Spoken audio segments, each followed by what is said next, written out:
नमस्कार. स्वामी अपूर्वानंद लिखित आणि प्राध्यापक प्र ग सहस्रबुद्धे यांनी लिहिलेलं श्री शारदा देवी यांचं चरित्र आपण वाचत आहोत. आज आपण 11व्या प्रकरणातला पुढचा भाग वाचायला घेतो आहोत. श्री रामकृष्णांच्या लीला समाप्तीनंतर माताजींनी आपले स्नेहपंख पसरले आणि सर्वदा संघाचं रक्षण केलं.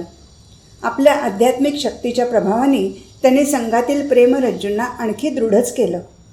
इसवी सन 1907 मधली गोष्ट आहे. तीव्र वैराग्याने प्रेरित होऊन 3 भक्त घर सोडून संन्यास घेण्यासाठी जयराम वाटेला माताजींजवळ आले. माताजीजवळून संन्यास दीक्षा घ्यावी, त्यांचा आशीर्वाद घेऊन कुठेतरी तीर्थस्थानी जावं आणि तिथे तपश्चर्या करीत जीवन घालवावं अशी त्यांची अंतःकरणापासून इच्छा होती. माताजींनी त्यांच्या मनातली गोष्ट ओळखली. त्यांनी मोठ्या प्रेमाने त्या तिघांना आपल्याजवळ ठेवून घेतलं आणि मग योग्य वेळी त्यांना संन्यास दीक्षा दिली. परंतु त्यांनी पहाड, पर्वत, रानवनं तुडवीत फिरावं अशी काही माताजींची इच्छा नव्हती. म्हणूनच निरोप देण्यापूर्वी माताजी त्या नवदीक्षित संन्याशांना म्हणाल्या, तुम्ही आता ठाकूरांच्या आश्रयाला आला आहात, तेव्हा तुम्हाला आता इतकं कठोरतेनं वागणं आवश्यक नाही. तथापि तुम्ही परिव्राजक होऊन फिरण्याचा दृढसंकल्प केलेला असल्यामुळे मी तुम्हाला थोडं फिरण्याची अनुमती देते. तुम्ही काशीपर्यंत पायी जा. तिथे मी तारकला म्हणजे स्वामी शिवानंदांना लिहिते. तो तुम्हाला तिथे राहू देईल. त्याच्याजवळ राहून तुम्ही खरं संन्यासी जीवन व्यतीत करा आणि त्यांच्याजवळून संन्यास नाम प्राप्त करा. नवीन संन्याशांनी नतमस्तक होऊन माताजींचा आदेश शिरोधार्य मानला. त्यांचा आशीर्वाद घेऊन ते संन्यासी काशीच्या मार्गाला लागले. त्यांना निरोप देतेवेळी माताजींचे डोळे पाण्याने भरून आले. डोळे पुसत पुसत त्या देखील आपल्या बालकांबरोबर काही अंतर चालत गेल्या. एका आश्रमाचे ते अध्यक्ष त्यांच्या आश्रमातील ब्रह्मचार्यांच्या उर्मट वागणुकीबद्दल तक्रार करण्यासाठी एकदा माताजीजवळ आले. माताजींनी अध्यक्षांचं सगळं म्हणणं ऐकून घेतलं आणि मग त्या जरा करड्या आवाजात म्हणाल्या, हे काय, असा अधिकार गाजवण्याने आश्रम कसा चालेल? ते थोडेसे तसे वागले म्हणून काय झालं? कितीही झालं तरी ती मुलेच ती. प्रत्यक्ष आपल्या मुलाला जर आपण सारखं रागवत बोलत गेलो तर तो देखील आपल्याला सोडून वेगळा राहू लागतो. मग ब्रह्मचार्यांना उपदेश देताना त्या म्हणाल्या होत्या, एक गोष्ट लक्षात ठेवा, मिळून मिसळून सगळ्यांना सांभाळून वागायला हवं. ठाकूर म्हणत असत, श श सा सगळं सहन करीत राहा. ते अगदी खरं आहे. बेलूर मठातील एका संन्यासाच्या मनात तपश्चर्याला जाण्याची तीव्र इच्छा उत्पन्न झाली. माताजींची अनुमती आणि आशीर्वाद घेण्यासाठी तो बाग बाजारात आला. माताजींनी त्याचं सगळं म्हणणं ऐकून घेतलं आणि मग त्याला विचारलं, कुठे जाणार आहेस बेटा तू? तुझ्याजवळ थोडाफार तरी पैसा आहे का? संन्यासी म्हणाला, नाही. ग्रँड ट्रंक रोडने काशीकडे पायी चालत जाईन. माताजी कातर स्वरात म्हणाल्या, अरे कार्तिक महिना आहे हा. लोक म्हणतात ह्या दिवसात यमाचे 4ही दरवाजे खुले असतात. अशा वेळी मी आईसारखी आई तुला जा कसं म्हणू बेटा? त्यात आणखी तुझ्याजवळ पैसे नाहीत म्हणतोस. बेटा भूक लागली तर तुला खायला कोण देईल? त्या बालकाला फार त्रास होईल असा विचार करून माताजीने त्याला जाऊ दिलं नाही. माताजींना वाईट वाटेल ह्या विचाराने तो संन्यासीही तपश्चर्याला जाऊ धजला नाही. जयराम वाटेत असताना एकदा जपध्यान आणि निष्काम कर्म ह्या विषयावर बोलणं निघालं. त्यावेळी माताजी म्हणाल्या, सगळा वेळ जप ध्यान करत राहतील असे किती लोक आहेत बरं? मनाला मोकाट न सोडता त्याला कुठेतरी गुंतवण्यासाठी काही करणंच फार चांगलं असतं. मनाला मोकळीक मिळाली की ते भानगडी उत्पन्न करतं. माझ्या नरेनने सगळं पाहून तर निष्काम कर्माची योजना आखली. माताजींची शिक्षण पद्धती फारच सुंदर होती. गृहस्थ बालकांना त्या गृहस्थ धर्माचे आदर्श पाळा म्हणून सांगत आणि संन्याशांना निर्मल त्यागाचा पाठ देत. गृहस्थ असो की संन्यासी असो, दोघांच्याही त्या आईच होत्या. त्यांना सगळे सारखे होते. सगळीच त्यांची मुलं होती. तथापि संन्यासी बालकांबद्दल त्या विशेष आदर दाखवत असत. त्यामुळे अर्थातच संन्यासी भक्तांना फारच संकोचल्यासारखं वाटे. तथापि संन्यास मार्गाचा सन्मान करून सगळ्या संन्याशांच्या मनात संन्यास जीवनाविषयी श्रद्धा आणि आत्ममर्यादेची भावना ते प्रस्थापित करीत. एक गृहस्थ आपल्या भक्तिशील पत्नीला, तू मुलं बळं घेऊन माहेरी जाऊन राहा कशी, मला नाही आता संसार करायचा, मी संन्यास घेणार आहे असं वारंवार म्हणायचा. त्या स्त्रीला दुसरं काहीच उपाय उरला नाही. तेव्हा तिने माताजींना एक करुण पत्र लिहिलं आणि आपली सगळी हकीकत कळवली. त्या पत्रातील मजकूर ऐकताच माताजी रागवल्या. त्या म्हणाल्या, पहा कसा अन्याय आहे हा. ती बिचारी मुलंबळं घेऊन आता कुठे जाईल? हे निघाले आहेत संन्यासी बनायला. असं करायचं होतं तर मग आधी लग्नच कशाला केलं? आणि म्हणावं, त्यातून तुला जर घरदार सोडायचंच असेल तर आधी त्यांच्या राहण्या खाण्याची नीट व्यवस्था लाव. एकदा एक संन्यासी आजारी झाले. प्रकृती सुधारण्याच्या दृष्टीने ते एका गृहस्थ भक्ताच्या घरी राहायला गेले. ते ऐकून संन्यस्त जीवनाच्या उच्च आदर्शांकडे संकेत करून माताजी म्हणाल्या, तब्येत ठीक नाही म्हणून काय झालं? तेवढ्यासाठी काय हा संन्यासाचा आदर्श आहे? रस्त्यावर एखादी लाकडी बाहुली उलटी पडली असेल तर पायाने सुद्धा ती त्याने सुलटी करून पाहू नये. आणि संन्यासाजवळ पैसा असणं तर फारच वाईट.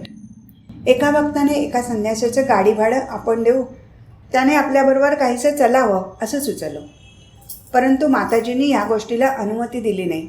त्या संन्याशाला म्हणाल्या, तू साधू आहेस, तुला लागणारं भाडं काय दुसरीकडून नाही जमवता येत? ती आहेत गृहस्थ मंडळी, त्यांच्याबरोबर तू का जातोस? एका गाडीत जावं लागेल.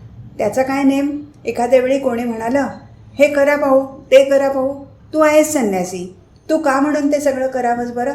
खरं पाहिलं असता ते भक्त श्री रामकृष्णांचे वेळचे होते. भक्त मंडळीत त्यांचं स्थानही विशेष होतं आणि माताजींची त्यांच्यावर कृपाही विशेष होती. पण आदर्शांचं पालन झालंच पाहिजे. अशा रीतीने सर्वसंग परित्यागी संन्याशांसमोर माताजी त्यांचे महान आदर्श ज्वलंत स्वरूपात जागृत ठेवीत. माताजींच्या सेवक ब्रह्मचार्याने मला संन्यास द्यावा अशी त्यांना विनंती केली. माताजींनी त्याला संन्यास दिला नाही. त्यामुळे त्या सेवकाला फार वाईट वाटायचं.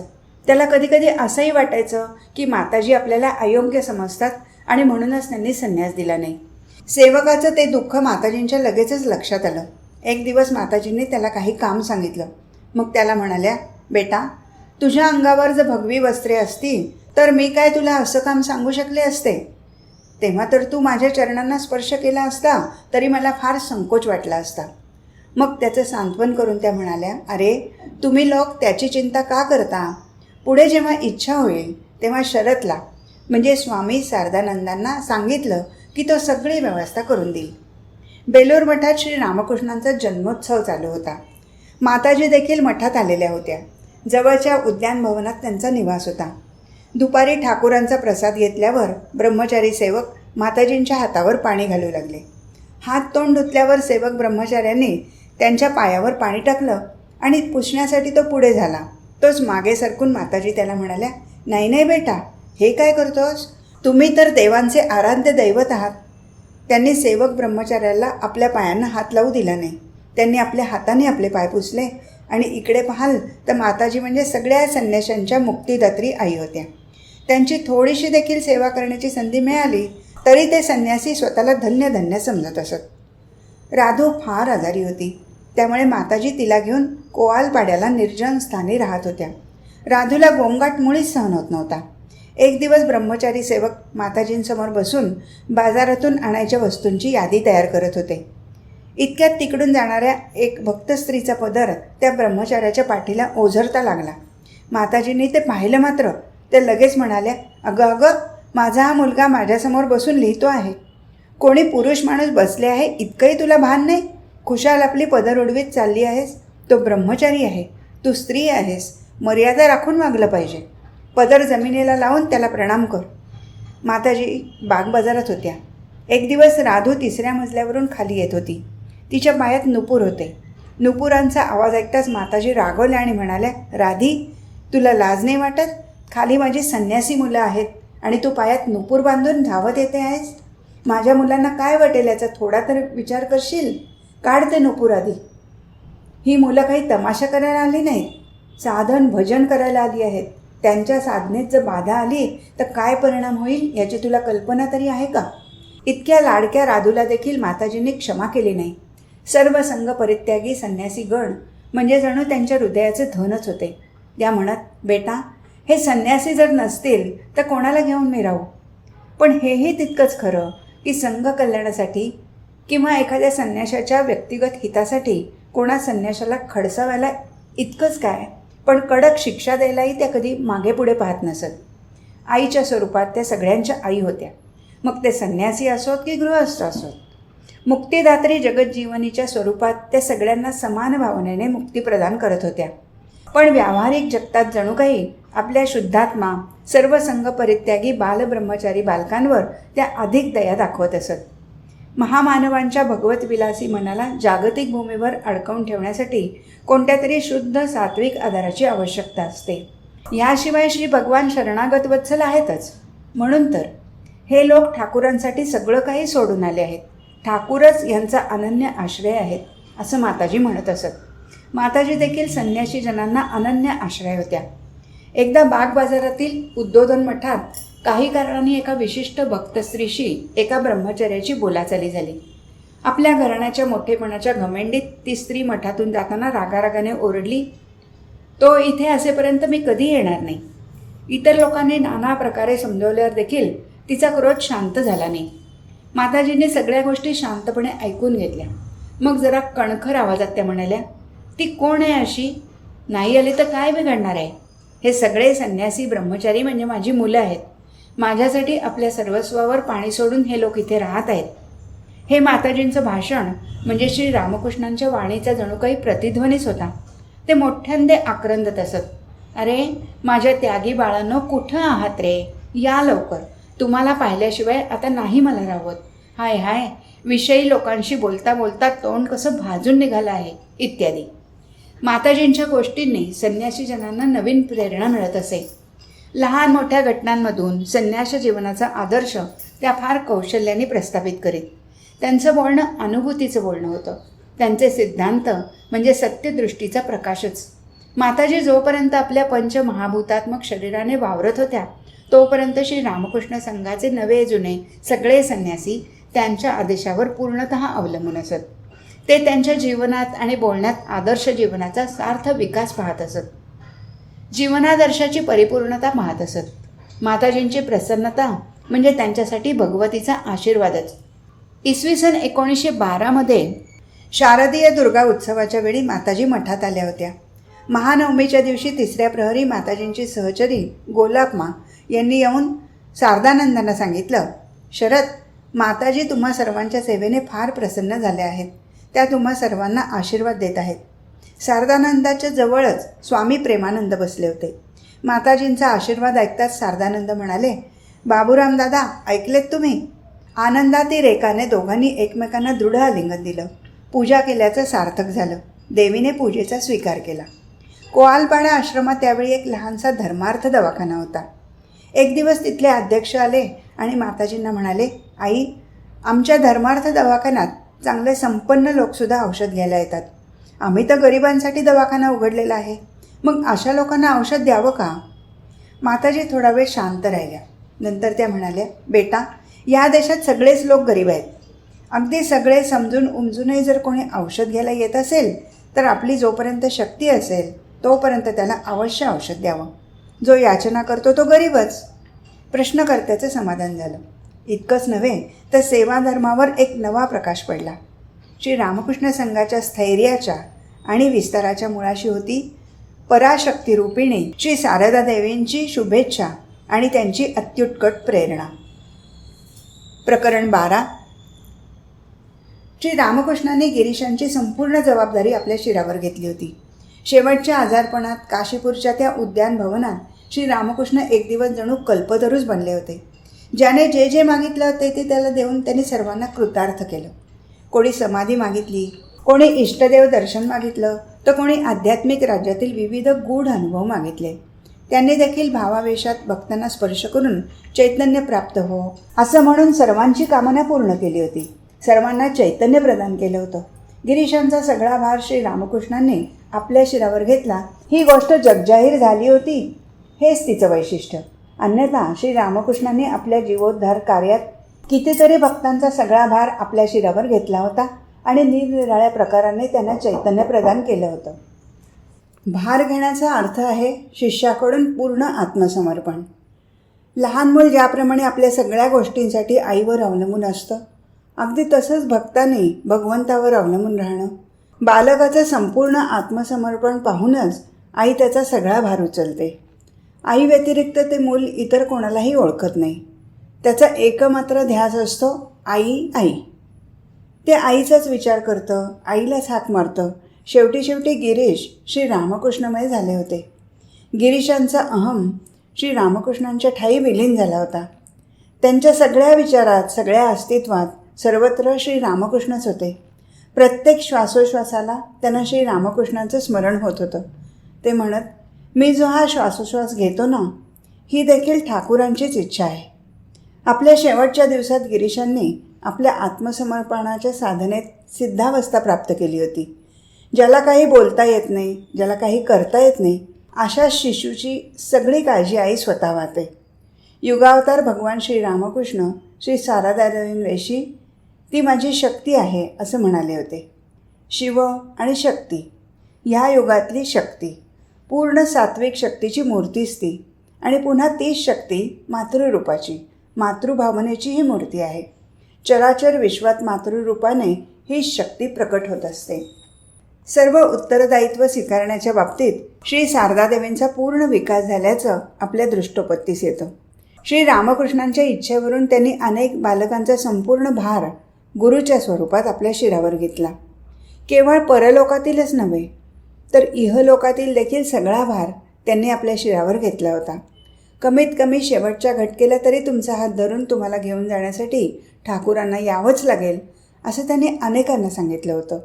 असमर्थ, दुर्बल आणि नाना सांसारिक पाशात अडकलेल्या अशा एका शिष्याला तर त्यांनी असं म्हटलं होतं की तुला काही एक करावं लागणार नाही, मीच तुझ्यासाठी सगळं करीन.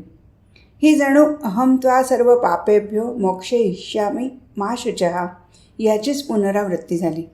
स्नेह ममतामयी आईने बालकांची असहाय्य अवस्था लक्षात घेऊन अनेकांचा भार आपल्या शिरावर धारण केला होता आणि त्यांना स्पष्ट शब्दात सांगितलं होतं, तुमच्या मागे कोणीतरी उभं आहे हे तुम्ही नेहमी लक्षात ठेवा. मी आहे ना बेटा पाठीशी उभी. मग तुम्हाला भीती कसली? हीच ती माताजींची अभयवाणी. आईने मांडीवर घेतलं की मूल निर्भय होतं. एका असहाय्य भक्ताने माताजींच्या चरणी शरण येऊन कातर स्वरात म्हटलं होतं, आई, माझ्याकडून थोडंही जपध्यान होत नाही. कोणत्याही उपायाने माझं मन मला शांत ठेवता येईन असं झालं आहे. अभयदायिनी आई सांत्वन करत म्हणाली, नाही झालं तर त्यात काय मोठंसं? ठाकूर आहेत, मी आहे, मग भीती कशाची?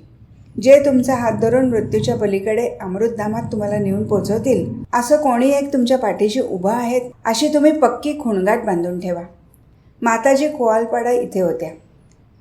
जिथे आई असेल तिथे तिची मुलं येणारच. अर्थातच कोवालपाड्याला बालकांची खूप गर्दी व्हायची. आईच्या हाका चहूबाजूनी येत असायच्या. माताजींचं हृदय भरून येत असे. मुलं दिसली नाहीत तर त्यांना पाहायला त्या फार आतुर व्हायच्या. व्याकुळ होऊन त्या हाक मारायच्या, अरे बाळांनो, या तुम्ही इकडे.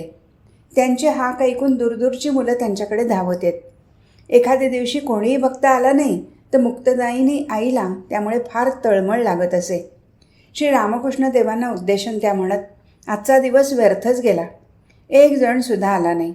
तुम्ही तर म्हणाला होतात की तुम्हाला रोज काही ना काही जीवनोद्धाराचं कार्य करावे लागेल. मग आज असं का झालं? असं म्हणून त्या आत बाहेर फेऱ्या मारू लागत. मग श्री रामकृष्ण देवांच्या फोटोकडे ते टक लावून पाहत आणि म्हणत, ठाकूर, हे काय, आजचा दिवस व्यर्थच का जाणार? दुसऱ्या दिवशी भक्तजन आलेले पाहून आईचं मुख आनंदाने फुलून जाई. कोवालपाड्याला असताना माताजींजवळ काही तरुण आले. त्यांच्यापैकी एक जण माताजींच्या चरणाशी बसला आणि म्हणाला, आई, तुमची ही जी कृपा मला लाभली आहे ना, हेच माझं बळ आहे. त्याच्यावरच माझा सगळा भरवसा आहे. आनंद रुपिणी माताजी त्याला म्हणाल्या, तू कसली काळजी करतोस बेटा, तू तर माझ्या हृदयात आहेस. तुला काही एक करण्याची आवश्यकता नाही, तुझ्यासाठी मी करते. आपल्या बालकांना त्या केवळ मांडीवरच घेत नव्हत्या तर हृदयाच्या आतल्या कप्प्यात त्यांना अगदी सुरक्षित ठेवत होत्या.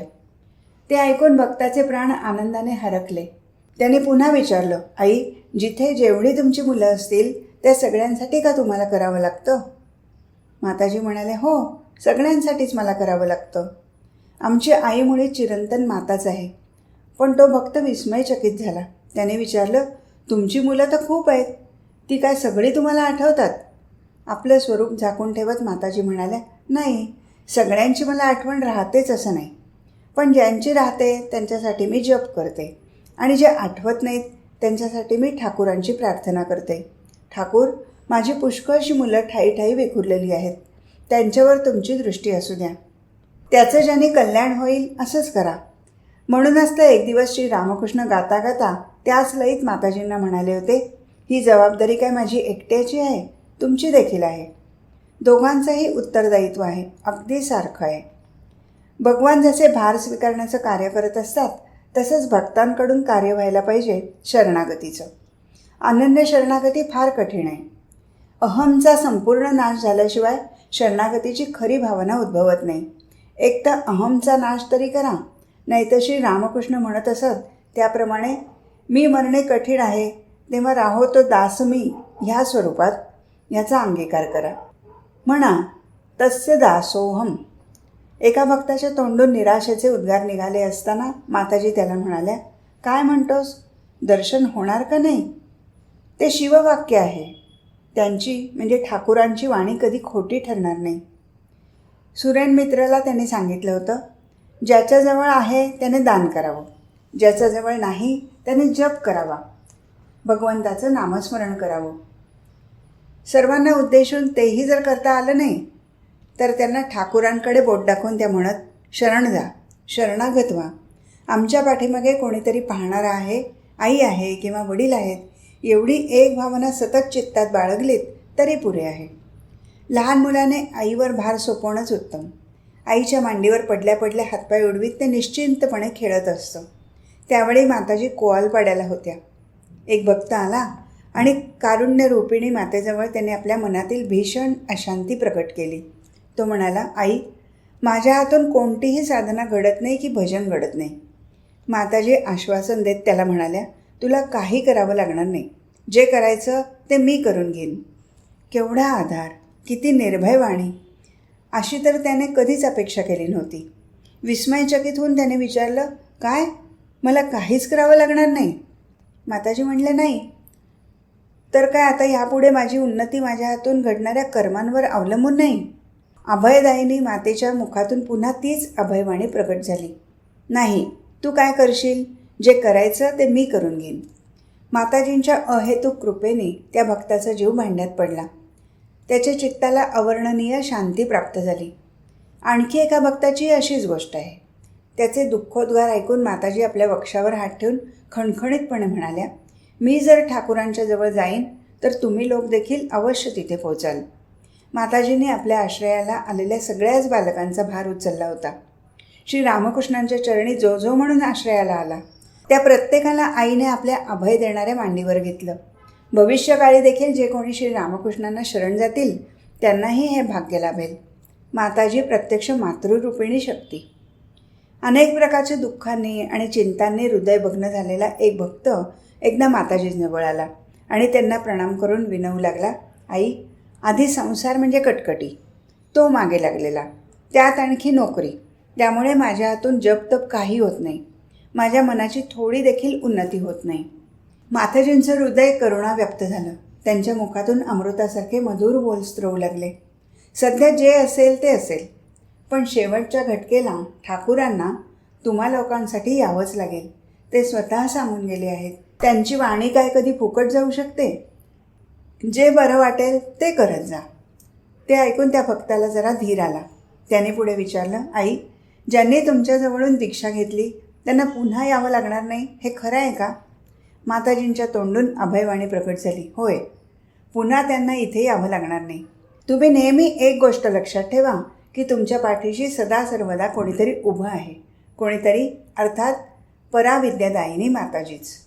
भक्ताचं हृदय भरून आलं. तो गदगद स्वरात म्हणाला, आई, तुम्ही लाभलात हाच आम्हा लोकांना मोठा आश्रय आहे, तोच जीवनाचा आधार आहे. एक भक्त अतिशय खळबळत्या अंतःकरणाने माताजींजवळ आला. त्याचं मन फार चंचल बनलं होतं. षड्रिपूंच्या तडाख्यात सापडून जर्जर झालं होतं. त्याने आपलं अंतःकरण माताजींसमोर मोकळं केलं. मनातलं सगळं काळं बेरं त्यांच्यासमोर ओतलं. त्याला धीर देत माताजी म्हणाल्या, बेटा, मंत्रजप नेहमी करत जा, त्याने हे सगळं नाहीसं होईल. तू जर काही करणारच नाहीस तर कसं होईल? वेड्यासारखं काहीतरी करून बसू नको. जेव्हा वेळ मिळेल तेव्हा जप करत जा, ठाकूरांचा धावा करत जा. भक्ताच्या चित्तात घोर अशांती होती. मनातली गोष्ट पूर्ण करण्याच्या विचारानेच तो आला होता. त्यामुळे व्याकुळ होऊन तो म्हणाला, आई, तुम्ही आपला मंत्र परत घ्या. माझ्यामुळे तुम्हाला व्यर्थ कष्ट व्हावेत अशी माझी इच्छा नाही. शिष्याने जर मंत्रजप केला नाही तर त्याचा दंड गुरुलाच भोगावा लागतो असं मी ऐकलं आहे. हे त्याचं बोलणं ऐकताच माताजी व्यथित होऊन म्हणाल्या, पहा आता हे काय बोलणं झालं? तुमची काळजी करण्याकरताच तर माझं सगळं जीवन गेलं. ठाकुराने तर केव्हाच म्हणजे अगदी आधीपासून तुम्हा सर्वांवर दयेचा वर्षाव केला आहे. बोलता बोलता माताजींचे डोळे अश्रूंनी भरून आले. भावगदगद होऊन त्या म्हणाल्या, ठीक आहे, यापुढे तुला जप करण्याची आवश्यकता नाही. माताजींच्या म्हणण्याचं तात्पर्य शिष्याला समजलं नाही. त्याला वाटलं, झालं, आता आपला संबंध तुटला. ह्या विचाराने तो भयभीत झाला. त्याला चक्कर आल्यासारखं झालं. तोंडाला कोरड पडली. काकुळतीने तो म्हणाला, आई, माझं सगळं तुम्ही हिरावून घेतलं. आता मी काय करू? आता काय मी पार रसातळाला जाईन? देवतेप्रमाणे तेजस्वी स्वरात माताजी म्हणाल्या, अरे माझा मुलगा असूनही का तू रसातळाला जाशील? इथे आलेले सगळे माझे पुत्र आहेत. त्यांना तर मुक्ती प्राप्त झालीच आहे. माझ्या मुलांना रसातळाला नेण्याचं सामर्थ्य ब्रह्मदेवामध्ये देखील नाही. तो भक्त अगदी किम कर्तव्य मूढ झाला. माताजींचं बोलणं ऐकत तो स्तब्ध उभा राहिला. शेवटी त्याने विचारलं, तर आई, आता मी काय करावं? माताजी म्हणाल्या, माझ्यावर भार टाकून निश्चिंत राहा आणि एक गोष्ट नेहमी ध्यानात ठेव, तुझ्या पाठीशी कोणीतरी उभं आहे. वेळ आली म्हणजे ते तुला नित्यधामाला घेऊन जातील. आमच्या माताजी राष्ट्री म्हणजे जगदीश्वरी आहेत. त्या वसूंना संगमनी म्हणजे साधकाला अभिष्ट फळ देणारे आहेत. त्या सहज बोलता बोलता भक्तांना मुक्ती देत असत. नित्यधामी पोचून देईन असं म्हणत असत.